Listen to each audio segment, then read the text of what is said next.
26 नवंबर 2008 भारतीय इतिहास के सबसे काले दिनों में से एक है। इसी दिन आतंकी गिरोह लश्कर-ए-तैयबा के 10 आतंकवादियों ने मुंबई शहर में हमला किया था। आतंकियों ने 4 दिनों तक ताबड़तोड़ गोलीबारी और बमबारी की थी। इस भयावह घटना के 11 साल हो चुके हैं। आतंकवादियों ने CST railway station, the Taj Mahal palace hotel, Oberoi Trident hotel, Nariman house, कामा और एल्ब्रेस hospital, Leopold cafe, metro cinema और टाइम्स ऑफ इंडिया और जेवियर्स कॉलेज के पीछे की लेन में हमले किए थे। इसके अलावा मजगांव विले पार्ले की एक टैक्सी में भी विस्फोट किए थे। जाने कब क्या हुआ। 10 आतंकवादियों ने स्पीड बोट के जरिए समुद्र मार्ग से मुंबई में प्रवेश किया। उनमें से 6 मच्छीमार नगर में गए। स्थानीय मछुआरों द्वारा पूछे जाने पर उन्होंने अपना परिचय स्टूडेंट्स के रूप में दिया, जबकि अन्य 4 कफ परेड के बदवार पार्क में आए और जब उनसे उनकी पहचान के बारे में पूछा गया तो उन्होंने मछुआरों से कहा कि वे अपने काम से मतलब रखें। मछुआरों ने इस घटना की सूचना पुलिस अधिकारियों को दी, लेकिन उन्होंने इसे गंभीरता से नहीं लिया। अधिकांश हमले 26 नवंबर को लगभग 9:30 बजे शुरू होने के कुछ घंटे के बाद समाप्त हो गए, लेकिन आतंकी गतिविधियां 3 स्थानों पर जारी रहीं, जहां बंधकों को ले जाया गया था।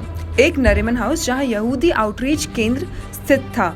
दूसरे थे लग्जरी होटल ओबरॉय ट्राइडेंट और ताजमहल पैलेस एंड टावर।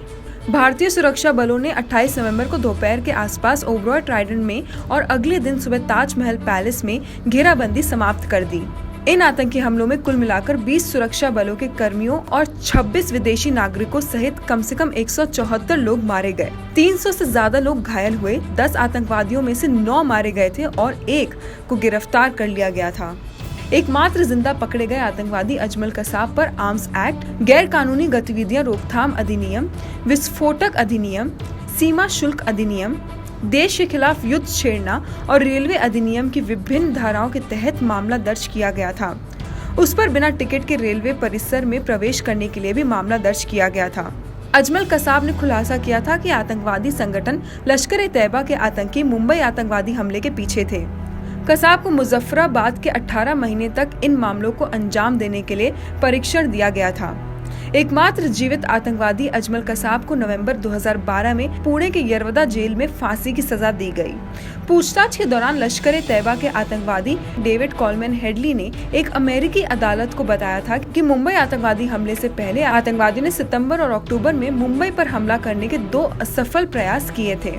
सेना से सेवानिवृत्त और मुंबई पुलिस में सहायक उप निरीक्षक तुकाराम ओंबले ने जीवित बचे आतंकवादी अजमल कसाब को मार गिराने के लिए अपने जीवन की आहुति दे दी।